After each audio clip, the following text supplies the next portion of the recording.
Hello! ఎలా ఉన్నారండి అందరూ? బావున్నారా? నేను చాలా బావున్నాను. మీ అందరూ కూడా చాలా బావున్నారని అనుకుంటున్నాను. చాలా రోజుల తర్వాత మళ్ళీ శనివారం అయితే శనేశ్వరుడి ఆలయానికైతే వెళ్తున్నామండి. దారిలో వెళ్తూ అమ్మవారిని కూడా దర్శనం చేసుకొని అక్కడి నుంచి అక్కడికి కాకాని శనేశ్వరుడి ఆలయానికైతే వెళ్తామనమాట. ఇక్కడ మేము దర్శనం అయిపోయి దండం పెట్టేసుకున్న తర్వాత అమ్మవారి మెడలో ఉన్న నిమ్మకాయలు మనమైతే డైరెక్ట్‌గా ఆ దండని కట్ చేసి ఎవరికి వాళ్ళైతే తీసుకోకూడదంటండి. కానీ అవి ఆల్రెడీ కట్ చేసి ఉంటే గనక ఆ నిమ్మకాయలు తీసుకొని మనం మన బండిలో కానీ కార్‌లో అట్లా పెట్టుకుంటే చాలా మంచిది. ఇంకా ఇంటికి కట్టుకుంటే కూడా చాలా అంటే చాలా శుభం కలుగుతుందండి. ఇంటికి కూడా చాలా మంచిదనమాట. అలా మేము నమ్ముతాము. చాలామంది నమ్ముతారు. చాలామంది గుడికొచ్చే భక్తులు ఆ నిమ్మకాయలు తీసుకెళ్ళి ఈ విధంగా అయితే బండిలో కానీ, ఇంటికి కానీ కట్టుకుంటూ ఉంటారు. బండికి కట్టుకుంటారు. బండిలో పెట్టుకుంటారు. అట్లా రకరకాలుగా అయితే అమ్మవారి నిమ్మకాయల్ని ఉపయోగించుకుంటూ ఉంటారు. ఇంకా పక్కనే కొత్తగా అమ్మవారి విగ్రహంకి ఇటు సైడ్‌న కాలభైరవుడి విగ్రహం పెట్టారండి. పెద్దది ఎంత బావుందంటే అంత బావుందనమాట. కాలభైరవుడు స్వామివారు కూడా చాలా అంటే చాలా పవర్‌ఫుల్ స్వామి. చాలా మంచి స్వామి. మంచి స్వామి అంటే చాలా పవర్‌ఫుల్ అనమాట. ఏదన్నా మనం ఆయన్ని తలుచుకున్నా కూడా మనకి చాలా మంచి జరుగుతుంది. కాలభైరవుడిని కూడా మేము చాలా నమ్ముతామండి. ఆ విగ్రహం చూడగానే అంటే నేను చాలా డేస్ తర్వాత వెళ్ళానన్నాను కదా! ఈ విగ్రహం పెట్టి ఎన్ని రోజులైందో తెలీదు. నేను నియర్లీ 3 మంత్స్ అట్లా అవుతుంది. అటు సైడ్ వెళ్ళి, గుడికి వెళ్ళి. అప్పుడు లేదనమాట. ఇప్పుడు వెళ్ళి చూడంగాల్నే నేను ఫస్ట్ దూరంగా చూసి అమ్మవారేమో అనుకున్నాను. కానీ కాదు, కాలభైరవుడనమాట. చూడగానే చాలా అంటే చాలా హ్యాపీగా అనిపించింది. ఇంకా అక్కడి నుంచి బయలుదేరి దారిలో వస్తున్నప్పుడు అండి ఇట్లా రోడ్ సైడు ఇలాంటి ఐరన్ ప్యాన్స్, కత్తులు సారీ ఇలాంటివన్నీ పెడుతూ ఉంటారనమాట. నేనెప్పుడు చూస్తూ వెళ్తాను. నాకు ఐరన్ బాండీ ఉంటుంది గదా! అది తీసుకోవాలని చాలా ఇష్టము. కానీ మేమెళ్ళేది సాటర్‌డే అవ్వటం వల్ల ఐరన్ అనేది సాటర్‌డే ఇంటికి తీసుకురాకూడదంటారు గదండీ!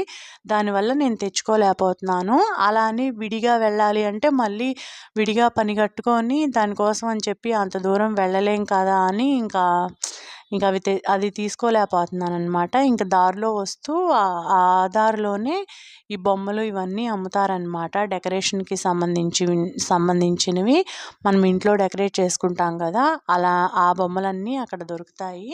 ఇంకా వచ్చేసామండి గుడికి. చాలా రోజులైంది వచ్చి. దగ్గర దగ్గర చెప్పాను కదా! 3 నెలలేమో అవుతుంది. అసలు ఎంత వద్దామన్నా కూడా రావాలనిపించకపోవటం, రావటానికి అసలు వీలు పడలేదు.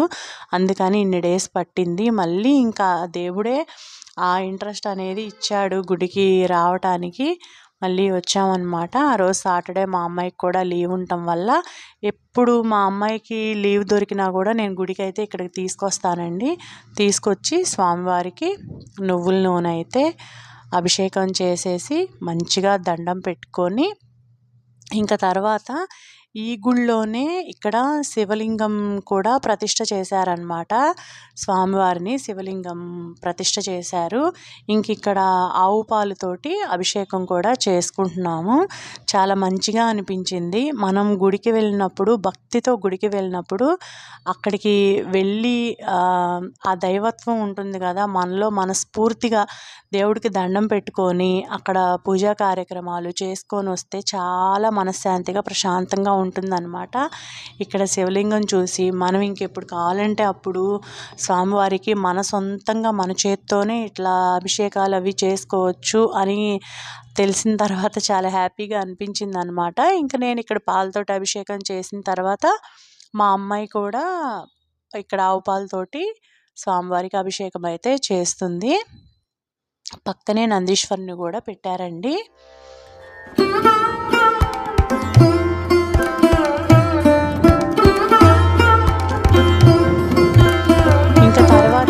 అక్కడ కనిపిస్తుంది కదా నాగమయ్య స్వామి పుట్ట అనమాట. అక్కడికి వెళ్ళి కూడా పాలు పోసి దండం పెట్టుకున్నాము. పాలు పోసి దండం పెట్టుకునేది వీడియో అయితే తీయలేదు, కానీ మీకు చెప్దామని చెప్పి అలా జస్ట్ ఈ క్లిప్ అయితే తీసుకున్నాము.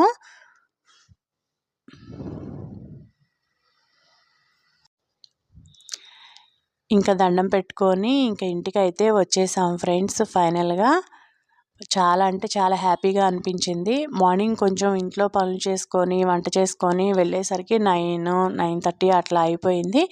ఇంకా వెళ్ళి అక్కడ గుళ్ళో దండం పెట్టేసుకున్న తర్వాత అక్కడ ఫ్రెండ్స్ ఉన్నారు, వాళ్ళతోటి కొంతసేపు కూర్చొని కొంచెం ముచ్చట్లు ఉంటాయి కదా, చాలా రోజులైంది, ఇన్ని రోజులు ఎందుకు రాలేదు ఏంటి ఇలాంటివన్నీ మాట్లాడుకొని ఇంకా ఇంటికైతే వచ్చేసాము. గుడికి వెళ్ళే ముందే నేను ఇంట్లో అయితే లంచ్ కూడా ప్రిపేర్ చేసేసాను. నాకు తెలుసు అక్కడికి వెళ్తే మాకు లేట్ అవుద్ది, ఎందుకంటే ఫ్రెండ్స్ ఉంటారు, వాళ్ళతో మాట్లాడుతూ టైము గడుపుతాము, త్వరగా రాము కదా అని చెప్పేసి పప్పుచారు చేసి రైస్ అయితే చేశానండి. ఇంకా మార్నింగ్ నుంచి ఏం తినలేదు, అక్కడే గుళ్ళోనే ప్రసాదం పులిహార అయితే తిన్నామన్నమాట. ఇంక ఇంటికి వచ్చిన తర్వాత పప్పుచారు ఇంకా ప్లేట్లో ఎందుకులే అని గిన్నెలో వేసుకొని చారు కదా అని చెప్పి స్పూన్ వేసుకొని తింటున్నాము. ఫ్రెండ్స్, వీడియో కనుక మీకు నచ్చినట్లయితే లైక్ చేయండి, షేర్ చేయండి, సబ్స్క్రైబ్ చేసుకోండి. Thank you for watching.